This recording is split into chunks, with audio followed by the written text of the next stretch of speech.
Part of a massive uncontrolled rocket will crash to Earth this Sunday, and here is what we know. This weekend, a massive uncontrolled rocket booster is predicted to hurtle back to Earth with a high chance that at least some of the debris will be large enough to survive the descent and smash into our planet. The booster is 53.6 meters or 176 feet long. It weighs about 23 metric tons and belongs to a recently launched Chinese rocket. The good news is the chances of this latest descent causing significant damage are pretty low. The bad news is that as of now we don't have a solid idea of where the rocket booster would likely crash. Researchers around the globe are working hard to figure out that part. So far, they're pretty sure the re-entry will happen July 31st, 2022, and it's likely to fall beneath the yellow and blue swirling lines in the map below. The yellow and blue lines show the area of potential re-entry. The yellow icon shows where the rocket booster will be at the midpoint of the re-entry window, and the orange line shows where the re-entry may be visible from. The white line separates the areas that will be in day and night at the midpoint of the re-entry window. Due to the uncontrolled nature of its descent, there is a non-zero probability of the surviving debris landing in the populated area. Over 88% of the world's population lives under the re-entry potential debris footprint.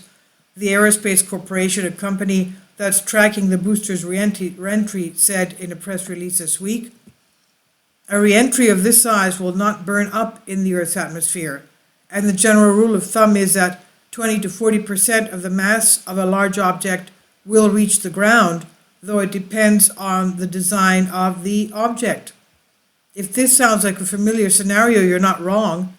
Last year, a very similar thing happened, with the resulting debris fortunately landing in the remote Indian Ocean. However, in 2020, parts of the same make of the rocket booster did crash near Africa's Ivory Coast, sending debris into villages, but still without any recorded major damage. The rocket booster in question comes from a Long March 5B rocket, which was launched by China's National Space Administration, CNSA, on July 24th, 2022, with the job of delivering a new module into orbit to help build the country's growing Tiangong space station. In most rocket launches, the booster helps transport a rocket out of Earth's atmosphere. It's then the first stage to fall free once the rocket reaches space.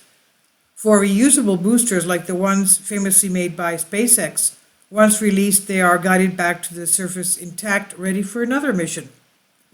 Boosters commonly used by NASA have typically tumbled back through the atmosphere at the end of a parachute, falling in a predictable zone without ever having re-entered orbit.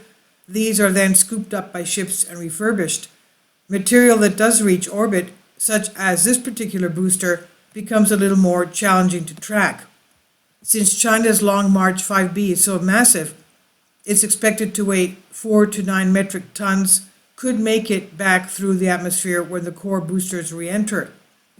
With that in mind, it's good to know earlier this week a study came out estimating the chance that someone will be killed of falling space junk over the next decade, and found there's only a 10% likelihood of one or more of that happening, one or more victims. An analyst for the Aerospace Corporation, Ted Mulhope, told Reuters that the risk posed to any single individual is on the order of 6 chances per 10 trillion for any one person. He also added that 75% of the planet's surface in the potential path of re-entry is water, desert, or jungle. Take care out there this weekend. If you're lucky, you may even be able to view a booster's re-entry as it hurtles back to Earth from a safe distance. So this will be happening, as we said, this Sunday, July 31st. This is by Fiona McDonald on Science Alert. Please leave your comments. Thank you for your support. Kindly support my Patreon account. The daily posts are 5 videos daily, and they are totally different from what I have on my YouTube channel. Thank you so much for your support and that you find all my content so interesting. You'll find the Patreon account details in the description box below.